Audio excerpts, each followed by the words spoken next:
Can I put proposals in the report to the vote? All those in favour, please show.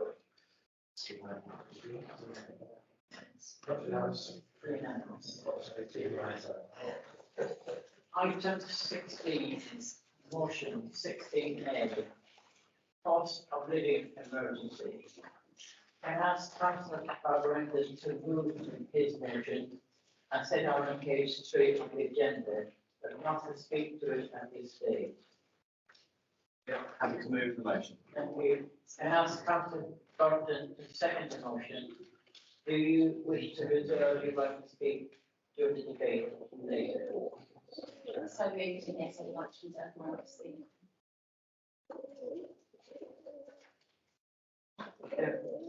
There has been a motion tabled, or an amendment tabled.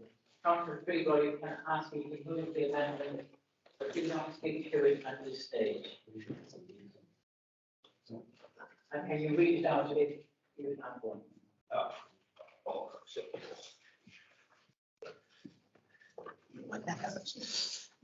Thank you very much, Mr. Mayor. Simply stated, the alternative proposal amendment by myself is that this council notes that on the 1st of April 2022, Ofgem increased the energy cap by 54%.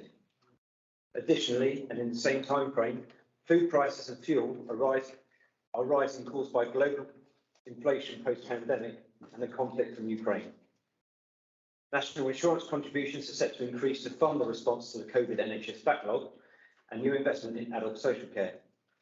This council therefore recognises the unprecedented financial pressures that all our residents will face in the incoming year and notes with serious concern that for those with low or insecure income, these pressures could prove overwhelming. This council also recognises that it has its part to play, and in response the council will: 1. Push uptake of pension credit in Eastbourne, using its data, communication channels, local partnerships and any other resources as appropriate. Amplify government publicity and the MP's local work to maximise the take-up on pension credit in Eastbourne. 2. Help prevent homelessness and toxic debt, reviewing its processes around arrears and evictions for Eastbourne's ratepayers and Eastbourne home tenants. Building on the work to proactively engage with residents at risk and identifying affordable payment plans. 3. Establish a cost of living emergency fund, ring-fencing a percentage of asset sale proceeds to establish a local cost of living emergency fund. The council has evaluated an extensive £40 million property holdings portfolio as part of its response to the local government bailout requirements. Thank you, Mr. Mayor.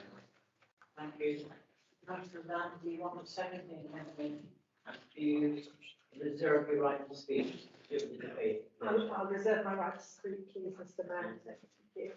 Can I invite Howard Warble as a public speaker to come forward? He is from the Eastbourne Food Bank, and you have 3 minutes to speak. Thank you.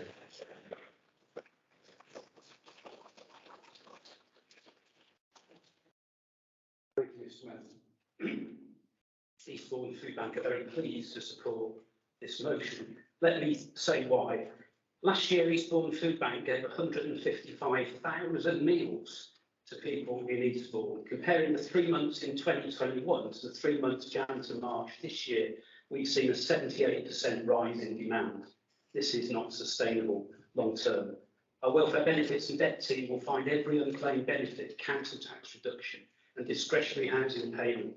And more times than not, the client still doesn't have enough money to meet their meagre outgoings.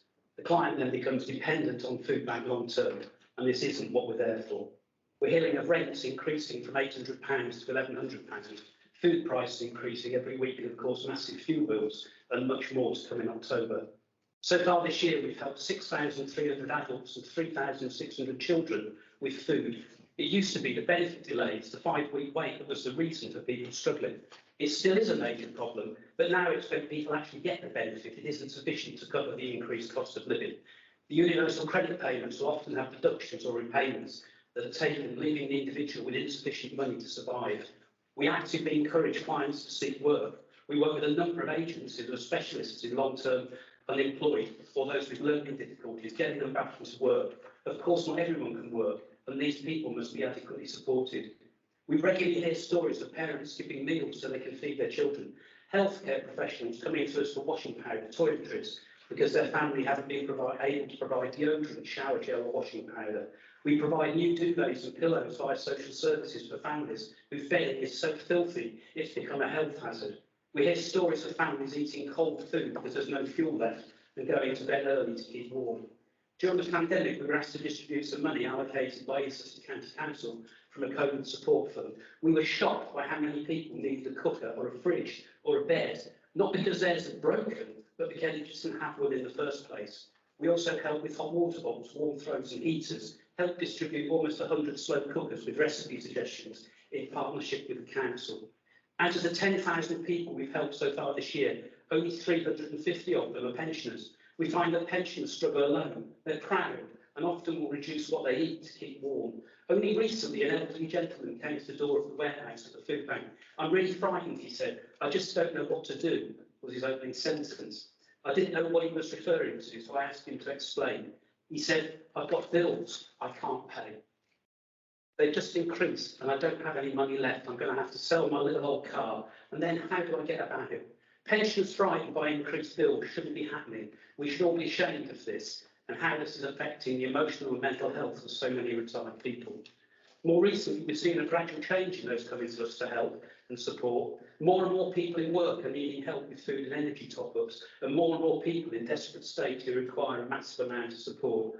The Food Bank network was set up to provide emergency food to people in crisis, but now it's propping up the benefits system, and that isn't right. Eastbourne Food is the only organisation in the town that's trying hard to go out of business because it isn't needed any longer. We're committed to do all we can to achieve this long-term aim, so we're very pleased to work with whoever to bring about change so that people can afford the essentials in life and we are no longer needed. Thank you.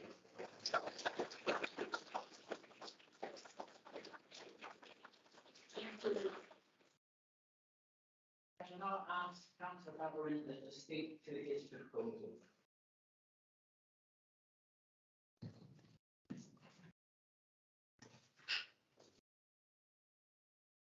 Thank you, Mr. Mayor, and thank you, Howard, for sharing your really disturbing insights into the state of poverty in our town. But I thank you for stepping forward to speak in support of this motion. I also thank the Eastbourne Food Bank's campaigns and communications manager, Jess Holliday, as well for her work in supporting this campaign.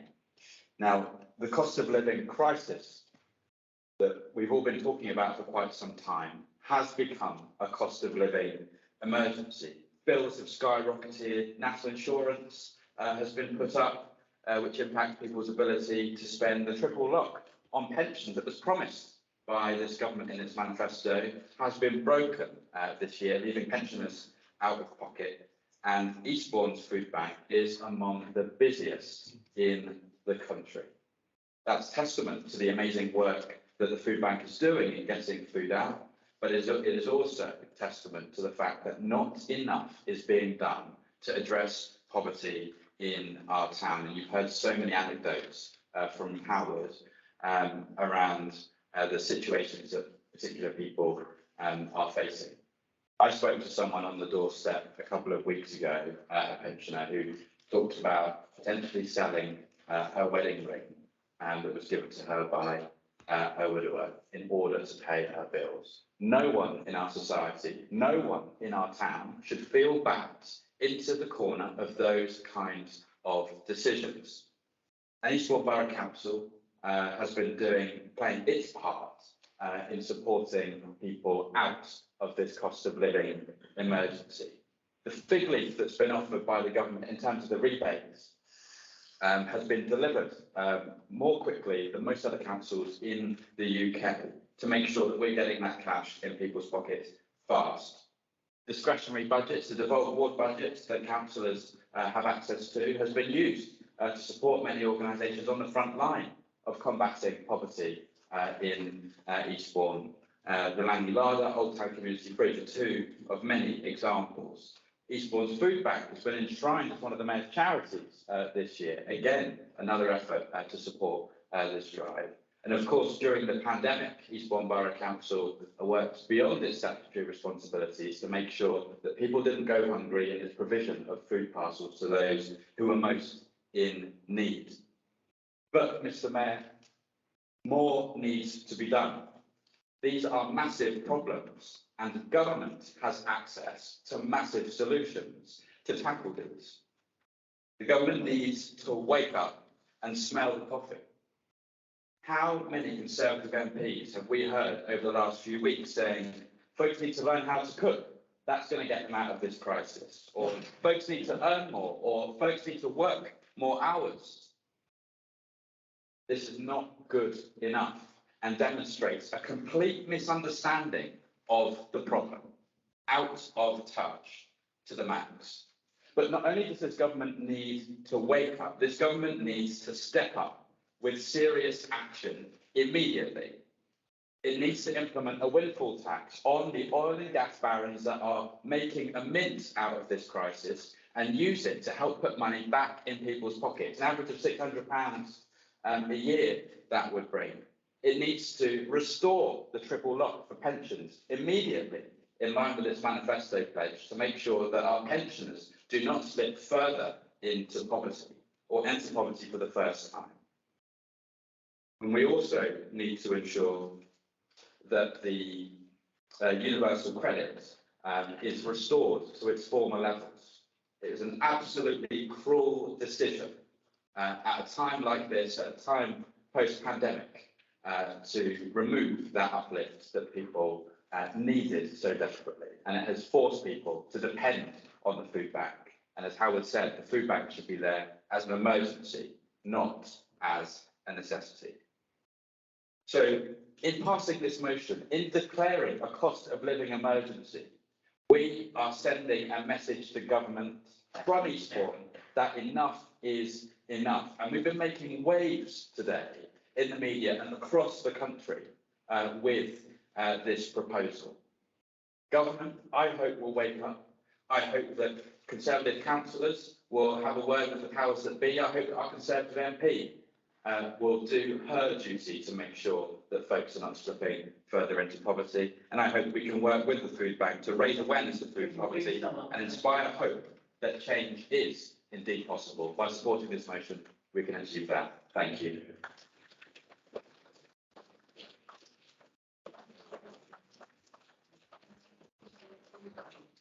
Please. Sorry.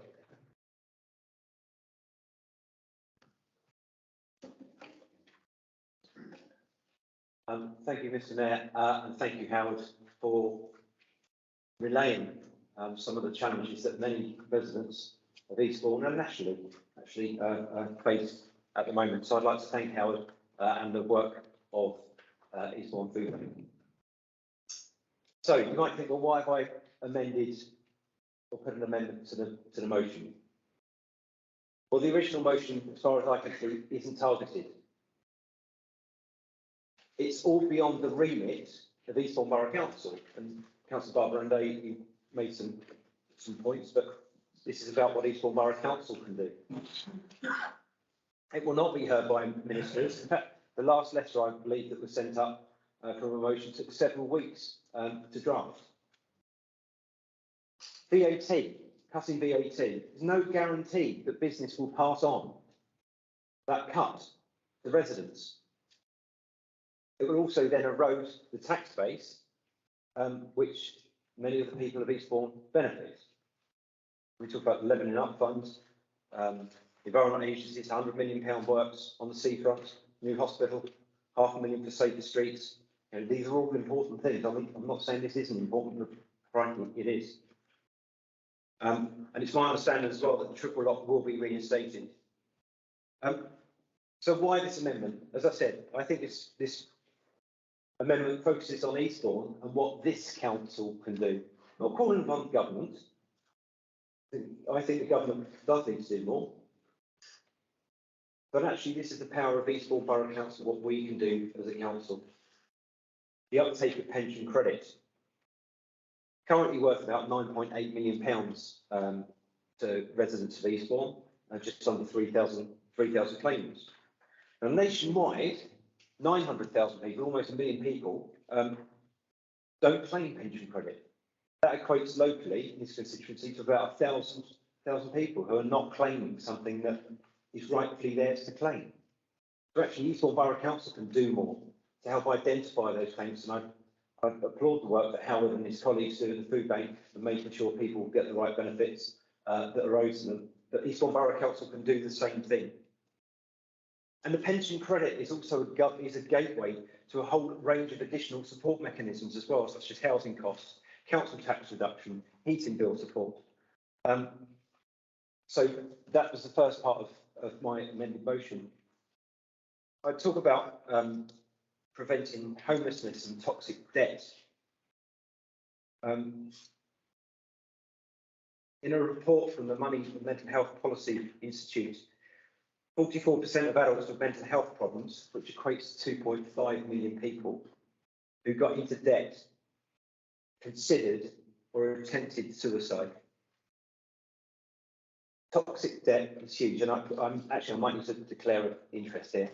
I'm the Suicide Prevention Programme lead for Sussex Partnership Trust, but it's not prejudicial.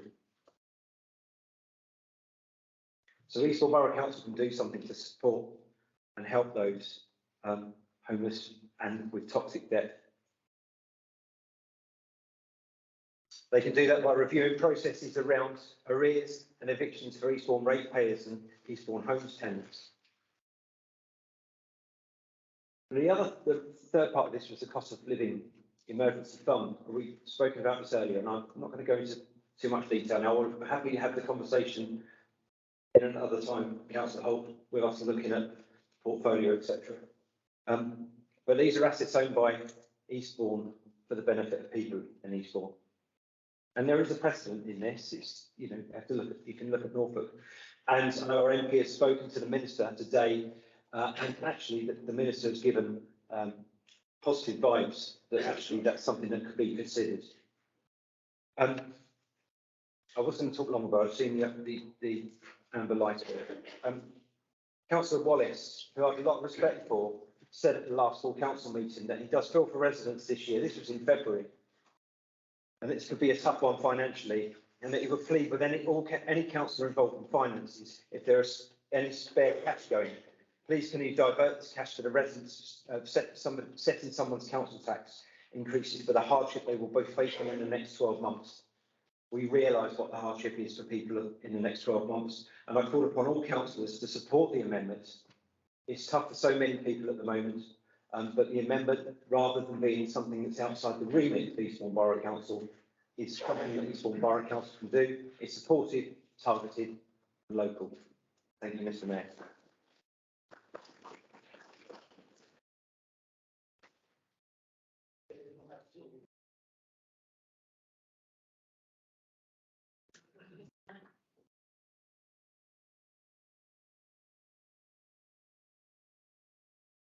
I'm very honoured to be seconding Councillor Babarindo's motion to declare a cost of living emergency today. I just wish it wasn't necessary. It's a groundbreaking motion which highlights the terrible situation faced by many of our citizens nationally, as well as a large section of our own community here in Eastbourne. I'm also CEO of a non-profit organisation, Volunteers Network, and at the end of 2020 we stepped in to make sure that children were fed during the school meals debacle. The stories from the families that visited us that week were heartbreaking, and this led us to establishing Eastbourne's community fridge, first community fridge, Langley Larder, in December the same year, with the dual purpose of reducing food waste and food poverty. We also supported 2 other community fridges to open in Devonshire and Old Town, and now open our larder once a week, with members paying £2 per visit for up to 10 items of food. Although the larder opens at 10 AM, the queue can start to form from 8 AM. People will queue, no matter what the weather, for 2 hours for 10 items of food. Sometimes the queue is round the block. Think about that for a moment. Whilst we promote our project's food waste reduction credentials, we know our top-up service provides weekly budget boosts to those who need it. Eastbourne Food Bank, of course, are the main resource for people suffering from food poverty in our town. Many of our larder members, though, feel too much shame to visit the food bank and are more comfortable to visit the larder and pay a contribution. We've spent time getting to know our members and encouraging them to use the service food bank provide too, because it's so important. People don't want to be in the situation they are, but even in the few years I've been working in the community, the rising desperation of some residents is very apparent. The poor are getting poorer, and more of our residents are suffering from poverty due to COVID, Brexit, and frankly, our government's policies. During the initial stages of the pandemic, we saw billions being handed out in government PPE contracts, which were poorly administered and now being investigated as fraudulent. At the same time, I was serving people carrier bags of food on the front steps of Langley Community Centre, engaging twice a week with people who couldn't afford to feed themselves. If I sound angry, it's because I am. Being deputy mayor is a civic role, one which meant I wasn't supposed to be overtly political over the course of the last year. It's a role I took seriously, but I can assure you the gag is off. Whilst NHS staff and frontline workers and volunteers risked their lives to serve the public, our Conservative government handed out dodgy contracts and threw parties. Taking back the £20 a week universal credit uplift last year was heartless. At the larder, we saw an immediate impact on the need for our service, and this was also reflected in the amount of people using food bank. The crisis is now so bad that for the first time, charities are starting to run out of food. Only this week, we have launched a joint food drive to keep our service users fed. As a society, we've got used to the service that Food Bank provides, haven't we? But again, I ask you to think about that. It's 2022, and yet there is a large section of our community that cannot feed themselves without charitable support. The fact that Food Bank exists is a national scandal, and yet only last week, Conservative councillors in Dartford threw themselves a buffet to celebrate the opening of a new food bank in their town. The week before, Boris Johnson was confronted with a story about an elderly woman living on one meal a day and using her free bus pass to travel on buses all day to keep warm. His response to that was that he was the one who introduced the 24-hour food and bus pass. Well, wonderful, Mr Johnson, but clearly our Prime Minister, our government and even members of our local opposition are missing the point. Whilst my local Conservative colleagues bemoan weeds in a seafront garden, which I still find beautiful, by the way, people in our town are going hungry. We need to recognise this cost of living crisis for what it is, an emergency that is affecting more and more of our residents and something which we cannot ignore and must prioritise. We've become too complacent about charitable organisations stepping in to do the work of government, who must be held accountable for its failure to protect the most vulnerable in our community. I hope if this motion is passed today, that other councils will follow where Eastbourne leads. Thank you. Yeah.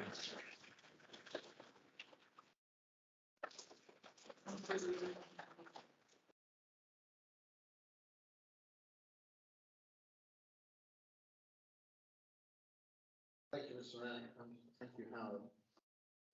You're really at the sharp end of things. And please take back to all the workers, volunteers, the thanks to the Eastbourne Borough Council for everything we do. 78% increase in 3 months. I can't get my head around it. I applaud your aim to work to no longer be needed, but I feel you'll be needed for a very long time. Cost of living has increased dramatically. 18 months ago, I spoke at a cabinet meeting and I said that one of my biggest fears was inflation. I said that I thought that inflation would reach 10%. People looked at me in disbelief. Today, it has reached 9.1%. It is still going up. It won't be long before it's in double figures and probably exceeds that 10%. It's the highest in the G7. And we are watching and witnessing a government that is out of control and is unable to address the issues that are important to our residents, to our people. We had a debate earlier this evening about the bandstand, and yes, I support the bandstand petition. I want to see the buildings restored, but I said there were other things that the council has to look at. When you look at hierarchy of need, rightly or wrongly, I put people above buildings. Putting our people first is what is important. When I look at the two notices of motion, the notice of motion and the amendment, I congratulate Josh Faber-Indy for what he has done. I think he is setting train today something that will end up being will be a ground swell amongst councils throughout the length and breadth of the UK. And then the government will have to listen. The difference between the two is that Councillor Freebody in his amendment, his first two items, yes, of course they're important, but anybody would think we're not doing them already. We haven't been doing them for years. We have. Yeah. We have. Which leaves us with the third, which is establish an emergency cost of living fund. And that's from the £40 million, the same £40 million that they were looking to spend earlier.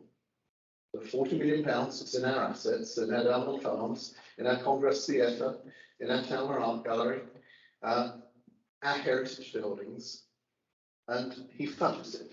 He won't say what he would sell because he doesn't know what he would sell. I'll have that conversation another time, says. He knows that there are not those assets of £40 million available to us. He knows that even if he could sell them, he couldn't spend them on this because you can't spend capital money on revenue. And so he understands that. But he doesn't support Councillor Babberin's notice of motion, so he comes up with this wrecking amendment. What we're asking for is a windfall tax on the profits of oil and gas companies. They've paid billions of pounds they weren't expecting. And why isn't he supporting that? Well, yesterday, the Conservative government, in the debate in the House of Parliament, turned down the opportunity, rejected that, including our own Member of Parliament, to put in a windfall tax on profits of those companies. He doesn't want to reduce the standard rate of VAT.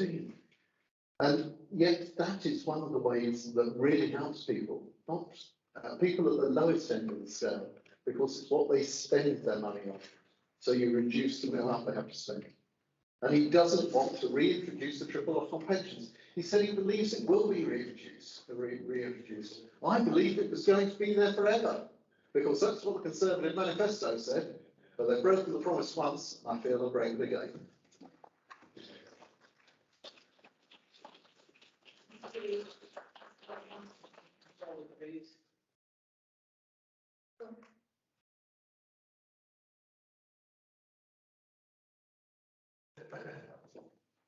Thank you, Mr. Mayor.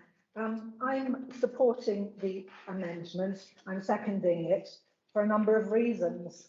I have, over many years, worked with extremely poor communities in London, where the situation that we have, sadly, in Eastbourne now was commonplace.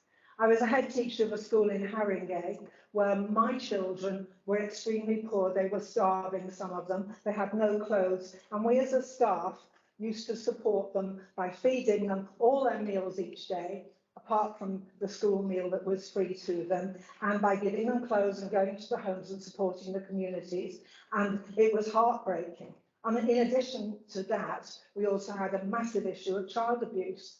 And it was heartbreaking for my staff and for myself to work in these conditions. And the difficulty was that it was very emotional and very distressing. And the problem is that you have to keep clear-headed and calm about these things and be practical and use every tool and every asset you have to help. And that helped me and my staff at that time. And I think that's something that our amendment puts forward here, because there are many people, despite good work by council officers, who are still reluctant to apply for pension credit. And there needs to be more of an information campaign and more encouragement of people to come forward because of all the additional benefits they can gain from doing that. But there's still some reluctance, certainly in the ward I live in and work in, to actually apply. Helping to prevent homelessness and toxic debt, I have to say that the council officers I've worked with do an excellent job on this. They're very inventive and creative in finding ways to manage homelessness including homelessness caused by other councils sending people to us during the pandemic. And the officers in our authority, I think, are absolutely excellent and compassionate and creative and work very, very well to reduce this. But that, you know, we need to give them more ability to do this because it needs to go further. And establishing a cost of living emergency fund, it would be a local fund supporting local people from local assets which are owned by local people. And I think we can be creative about this. And we know it doesn't mean selling off the downland farms. That's just a red herring thrown in to whip up emotion.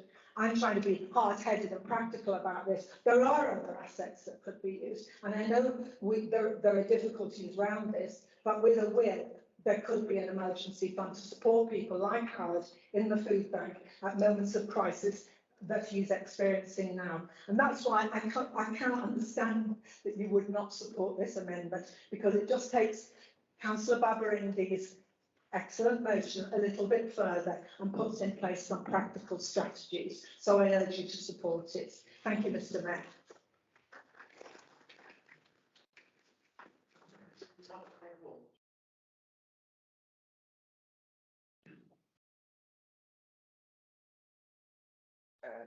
Thank you once again, Mr. Mayor, and thank you to Howard for laying out very clearly the challenges that the food bank has. And indeed, thank you to Helen for her very emotional speech. I know met very briefly, I must say, but very briefly with the team at the Devonshire Larder.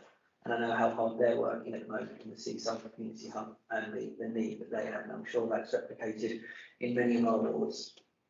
One of the things that did occur to me is when we talk about what our powers and what our roles are. And Councillor Peabody is correct in some respects, in the sense that, yeah, okay, we can't implement a windfall tax on gas companies. We can't do other things like that, but we can apply pressure, and we can lobby, and we can use our force to do so. And you might think, so sometimes we sit here thinking, it's all a bit grim and depressing, and we'll have a bit of a fight, and we'll have a bit of buying, we walk out, and we'll wonder what the whole point was. But actually, in so many times, we can make a difference. And I think, as Councillor Tutt said, this is like a pebble in the ocean, or pebble in the puddle, if you like. Because I've got absolutely every faith that actually this is going to have a ripple effect. And more authorities are going to be following our lead and making and passing a cost of living emergency. And do you know why I know that? And do you know why I suspect it will work? Because 300 councils have now declared a climate change emergency. And somebody had to start that. Somebody had to start that. And looking at very quickly on the BBC website, as a result of Bristol councillors Carla Denyer first put forward the idea of a local area declaring a climate emergency, and in November of 2019, the City Council passed the motion. 6 months later, the UK government passed a motion declaring a climate change emergency. What we do today, now, could matter, will matter. It is a strong statement to government, and I've got every faith that this will be one of many. And if we all back Councillor Babarinde's motion, we can make a real difference. Thank you.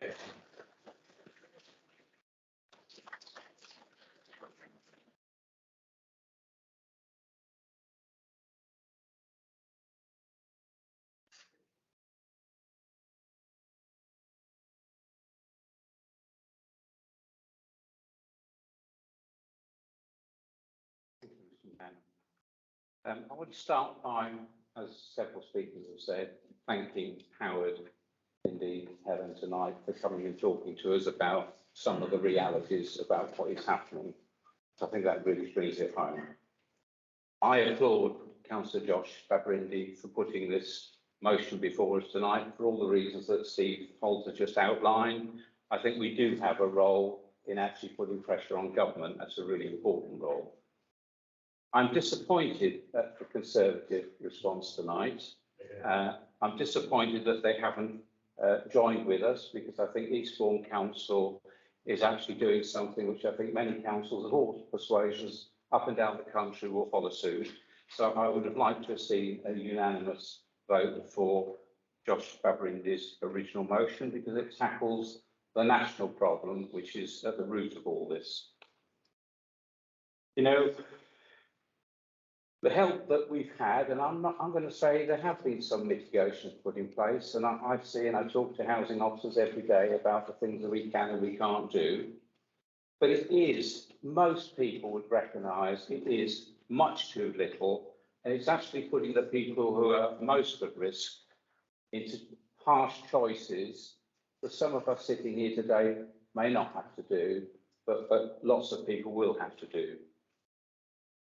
The Tory opposition amendment talks about preventing homelessness and toxic debt.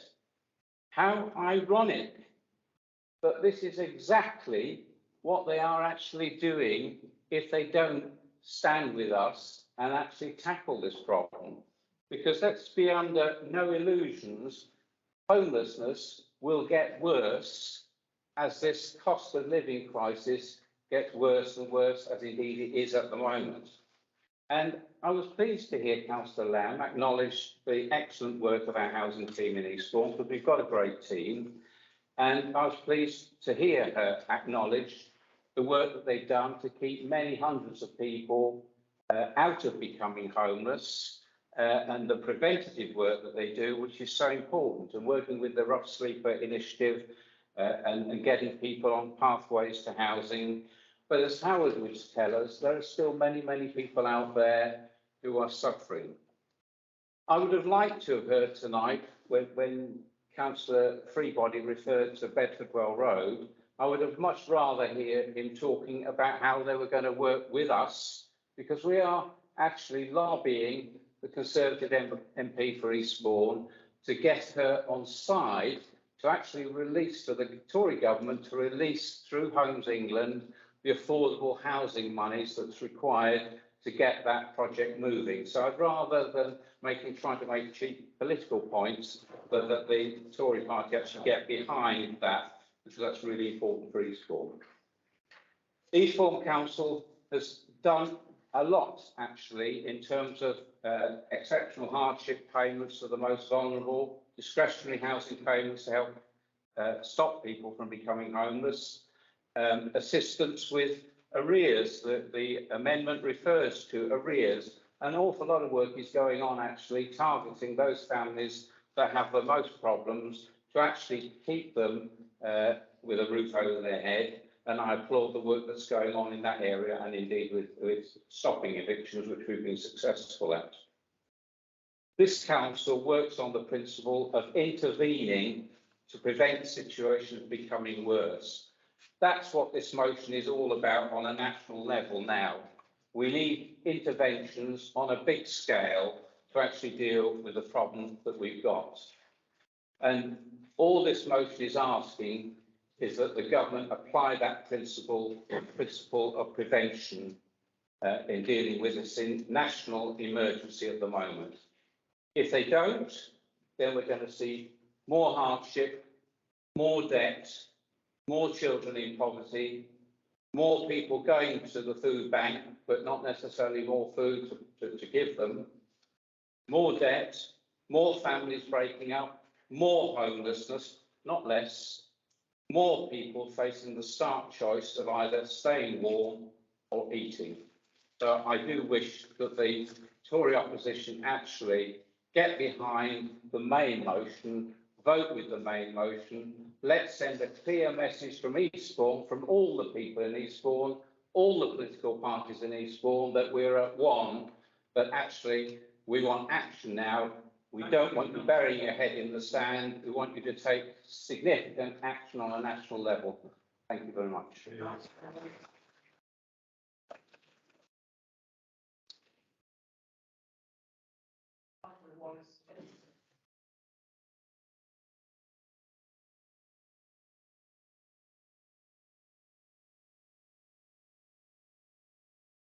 Thank you, Mr. Mayor, and congratulations on your next year, and congratulations to you, Councillor Vaughan, on your election as Deputy Mayor. I think the duty of any government is to protect its residents and its citizens, and surely falling into that is to make sure they're fed and they are able to keep warm. That has to be a duty of all governments. We should not be celebrating as a country the opening of any food banks. We should be saddened by them and doing what we can to reverse this trend. I'm angry and saddened that we had a packed public gallery when I walked in here to talk about bricks and mortar. But as soon as we start talking about people and real suffering, people got up and left. What has happened to our country that bricks and mortar come first and not people? It is shameful. I've raised the cost of living at various scrutiny meetings. I've raised the problems that are coming down the line around salary increase not matching interest rates or inflation or fuel or energy. It's not the first time I've discussed this, and now the reality is starting to hit home.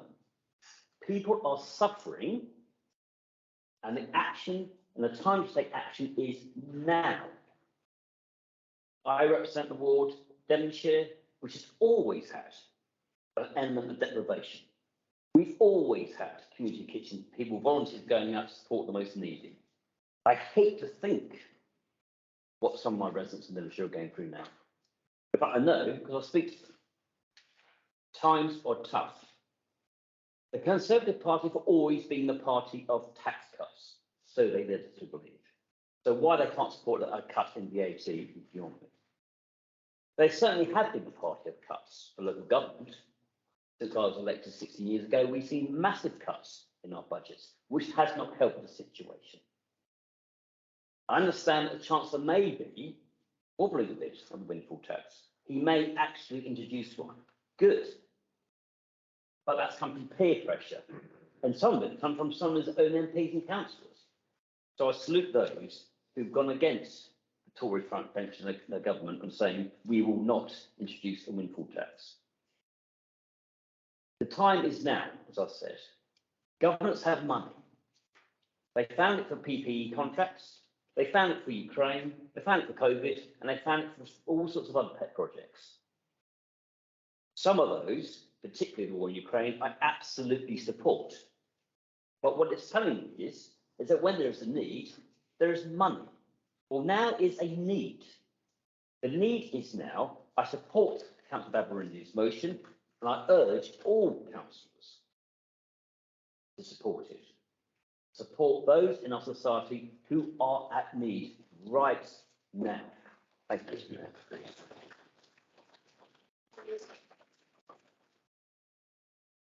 Can I ask Councillor Babarenda to sum up in as few words as we can?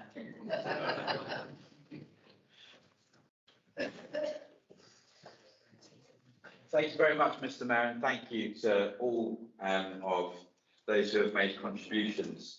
I'm disappointed by the Conservative response to this. Councillor Freebody's remarks were to the tune of get back in your box, stay in your lane. This is not an issue for Eastbourne Borough Council to address these solutions that are being presented. I implore every single councillor to be ambitious for our town, to be ambitious about addressing this issue, to be ambitious about putting pressure on this government to deploy the solutions that we know people need. I agree with Councillor Lamb, who says we must use every tool available to address this crisis, this emergency. And the government is not doing that. That is what this motion is about. The government needs to take responsibility. Sure, we need to encourage people to claim pension credit where they can apply, but the ball is not in their court. This is not their issue to solve. This is for the government to do, and you cannot absolve the government of responsibility here. Councillor Freebody spoke about the triple lock being in place for next year. Well, great, but what about now? That is of no comfort to pensioners now. Councillor Freebody talks about eroding the tax base by cutting VAT. That's not the case. VAT receipts are going to be up because of the inflation, and so we can afford to stomach the £18 billion it will cost to deploy this solution. I'm also really, really disappointed that the amendment strips out any mention of the food bank in this motion. The way that we erase the food bank, to Howard's point, is by supporting people to sustainably move out of poverty, which is what these solutions will help to achieve. We don't mask this solution by whitewashing them out of this motion. We can make history this evening by declaring a cost of living emergency. We can make an impact. We can take a stand on behalf of those who need it most, who don't always have the voices to speak up and be heard. We can be that voice, which is why I would appeal to every single councillor in this room to support this motion to declare this historic cost of living emergency tonight. We owe it to all of the people that we represent. Thank you.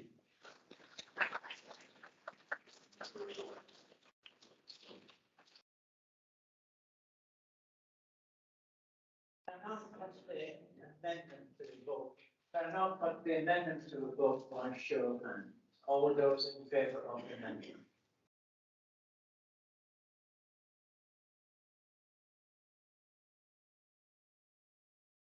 All those against the amendment?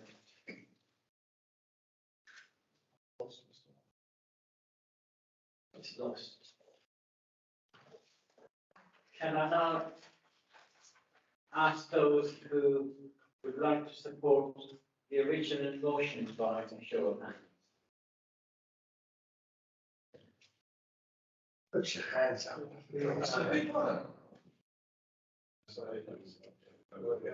Can I ask those who are against the motion to vote? Wow. Any abstentions? Oh, my word, I'm signing on this. Thank you. It's quiet, please. We now come to a disbelated hour to item 16B, motion and new hospital police zone. Can I ask Councillor Ballerin to move this motion and set out on page 4 of the agenda, but not to speak to it at this stage? Yeah, I move the motion, Mr. Mayor. Can I ask Councillor Tom to second? And do you reserve the right to speak? Second doesn't serve the right. There has been an amendment tabled. Can I ask the councillor respond to and ask you to move the amendment but not to speak to it at this stage? So I'm gonna leave the chamber while the debate is going on. That's the vote. So I'll come back to it later on.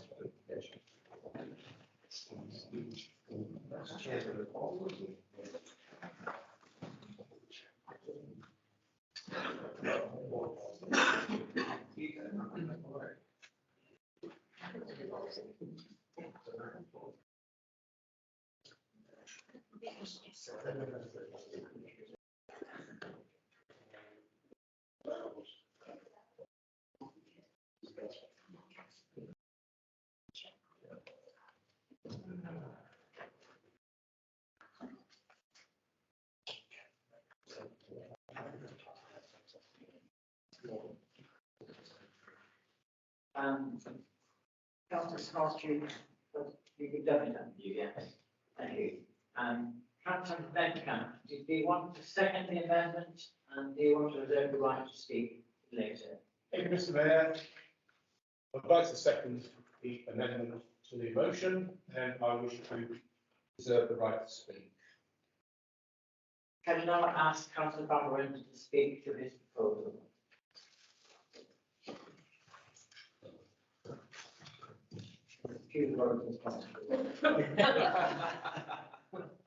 As few of my words as possible, for sure. And I'm delighted to propose this amendment and to do so as a member of the cross-party Save the DGH campaign group.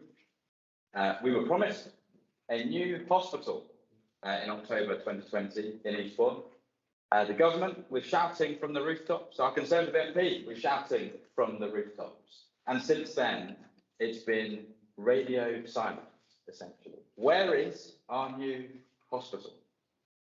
Well, I'm going to use my opening speech to read out a statement in place of the Vice Chair of the Save the DGH campaign, Sandy Medway, being able to be here in person. She's provided a statement that I would love to share with members of this council and the public. Sandy says, we have campaigned since 2006 for essential hospital services to continue being readily accessible to local people. This is due to the challenges our county of East Sussex presents residents. We live within a network of coastal and market towns and rural villages with poor roads and public transport links. Sadly, in 16 years of campaigning, we have witnessed the erosion of some core services at Eastbourne DGH already when they were single-sited to Hastings. Services which we believe should be close to home for patients and their family members, such as paediatrics, trauma, orthopaedics. A new hospital for Eastbourne is a once-in-a-lifetime opportunity. We long to see a configuration of services that will serve both towns equally and East Sussex as a whole over the next 50 years. A new hospital in Eastbourne would be a critical step toward this. Eastbourne is centrally located within East Sussex, and we are anxious to know that public funds currently being used for a feasibility study will put patients first. Being refused access to East Sussex Healthcare NHS Trust's strategic outline case under our recent Freedom of Information request has not filled us with confidence. We support this motion and ask respectfully that you do the same. I think Sandy's words couldn't be more clear. I'm disappointed that I learned from somebody else that the original individual I asked to second this motion has declined to do so on a cross-party basis. I hope that we can come together and support this motion in its original form on a cross-party basis to campaign for that new hospital that we need and deserve in our town. Thank you. Thank you, and can I ask the councillor to speak to the amendment? And as few words as possible. Thank you, Mr. Mayor. I believe my amendment has improved the original motion and should be supported by all councillors. The Save the DGH campaign group has always been cross-party and we seek the same objectives. David Tuck, Caroline Ansell and I have been supported the Save the DGH campaign group for several years, and Josh has recently joined us. The top line of the Save the DGH group is campaigning to keep hospital services local. So the addition to the original motion of core services is surely a benefit. The document issued by the government refers to the provision of a new hospital at Eastbourne. The government has not changed its position on this. I've read somewhere about a report on that, but if somebody wants to show me a report, then that might be interesting. I doubt it exists. But our local health trust, ESH, refers to our plans for our ambitious and include the repair, refurbishment, and in some cases expansion of large parts of our hospitals in Bexhill, Eastbourne and Hastings. It is East Sussex Healthcare Trust, which without explanation has diluted the government's clear statement. And that is an error in the original motion. And so our call must be directed to the East Sussex Healthcare Trust, not the government. Presumably everyone welcomes the government proposal, which should have been the first line. The drafting of the original motion directs our call to the wrong party. I might suggest that it's having a misplaced go at the Conservative government. Ironically, the motion would presumably demand the same government in office until the hospital is built in 2030. That's rather tongue-in-cheek. I've taken the phrase once-in-a-lifetime opportunity from a letter written by the Chief Executive Officer of East Sussex Healthcare Trust. Yes, it is a once-in-a-lifetime opportunity. It's great news and therefore welcome. As Liz Walker, chair of Save the DGH group, has written, this is going to be a long-term development which shouldn't be focused on short-term considerations, particularly staffing. As a new hospital in 2030, built for the next 50 years, I'd say, 120 perhaps, allows ample time to provide the required staffing complement for all core services. As an aside, this wasn't a particularly time-sensitive motion. I have been at the forefront in chasing ESH for its strategic outline case, as Josh is well aware, and have made little change to this demand for the original. In other words, my words are fairly similar on that particular point. The vice chair of the Save the DGH campaign group, Sandy Medway, same one that supports the original motion, has indicated her support for my amended motion. Core services, new hospital. I hope that all councillors can support it as an improvement on the original and maintain our cross-party approach. If councillors are minded not to support the changes I have made, they should clearly explain why. I commend this amended motion. Thank you. Anybody want to speak to the motion, councillor Fletch?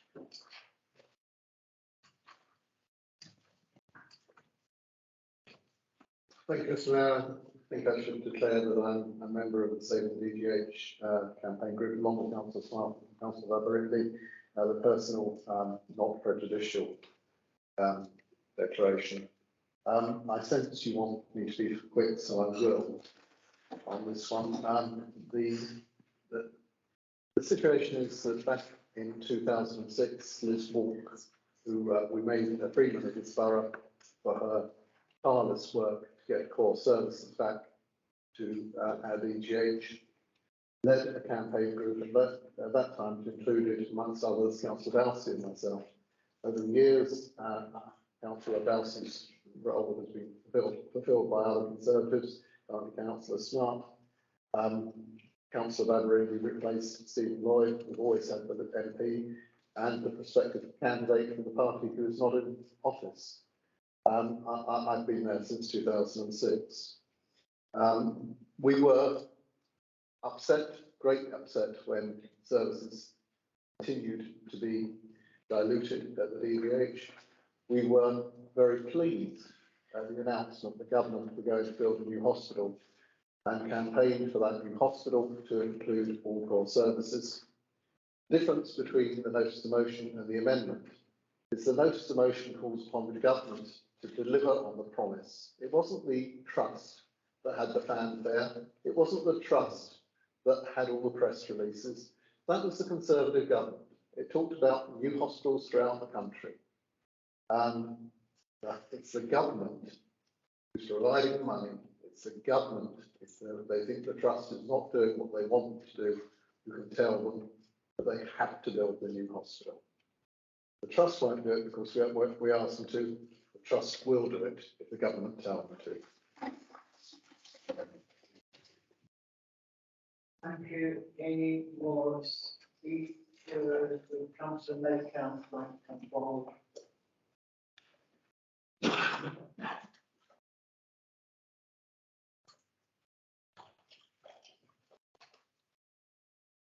Thank you, Mr. Mayor. And may I congratulate you on your appointment as Mayor for another 12 months. And I'm sure that we will meet on many occasions, as we have done over the last 12 months. And I also congratulate you, Madam Deputy Mayor, on your appointment. And I hope that we can meet on those occasions as I have done with you. Thank you. For the reasons given by Councillor Smart, the amended motion is an improvement on the original. The Save the DGH group has been a very successful cross-party campaign group, of which I have been a member, and nobody should now play politics with it. We campaigned to keep the hospital services local rather than go to the conquest. And we welcome the government's commitment to a new hospital for Eastbourne in 2030, which allows for all core services. I will add something on a personal note here. I've been in the DGH over the last 5 years on quite a number of occasions, and I have been extremely well cared for. I actually think that Eastbourne DGH is a brilliant hospital. We do not want to lose the services to any other hospital in the area. I hope we can work as a cross-party group and vote for the amended motion. But if any member cannot vote for this amended motion, could they please explain their reasons? Thanks. Thank you. Can I ask Councillor Barber to start?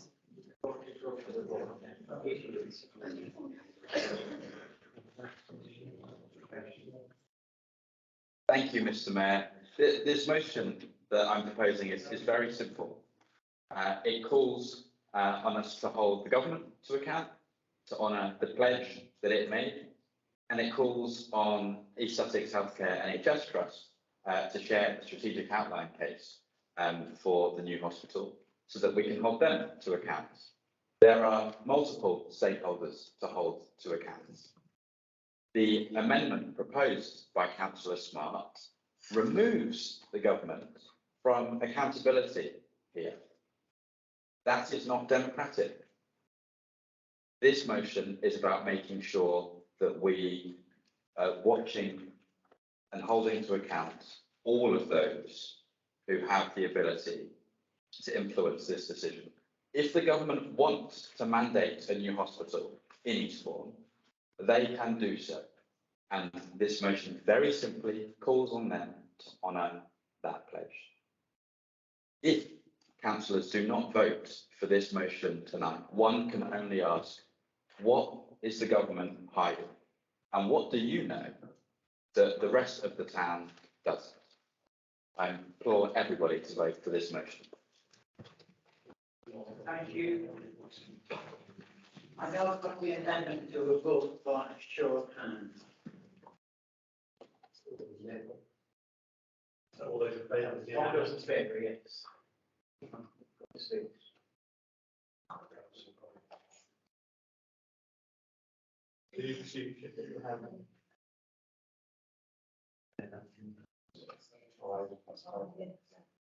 All those against?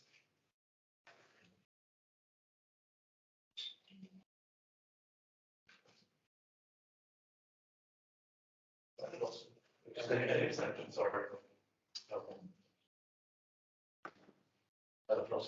Thank you. That is lost. And I now put the original motion to a vote by a show of hands.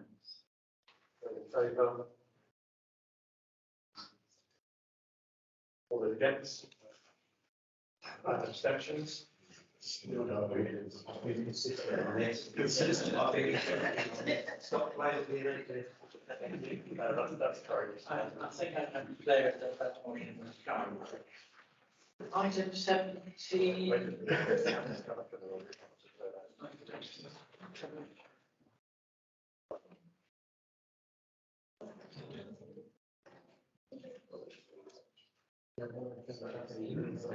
Yeah.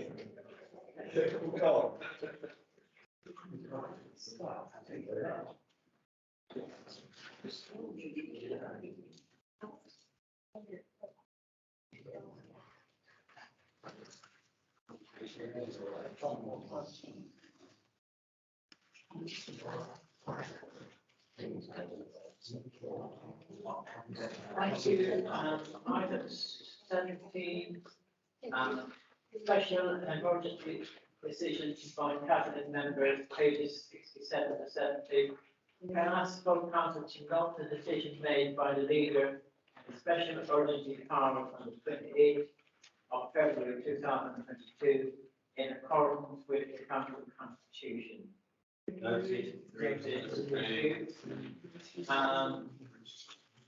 Item 18, discussion on minutes of council bodies. No minutes have been called for discussion, but can I have a proposer to accept the minutes and a second? Thank you. Those are agreed. Can can I announce the date of the next meeting to the schedule of the 20th of July 2020. Close of meeting, the agenda is now complete. I close the meeting. It's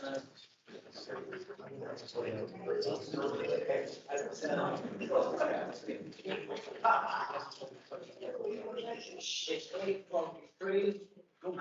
Thank you all for your attendance. Can I ask all councillors to proceed directly to the town hall steadily for the annual report of the 8:30 of life? And before we go on to the section, if it is there. Thank you.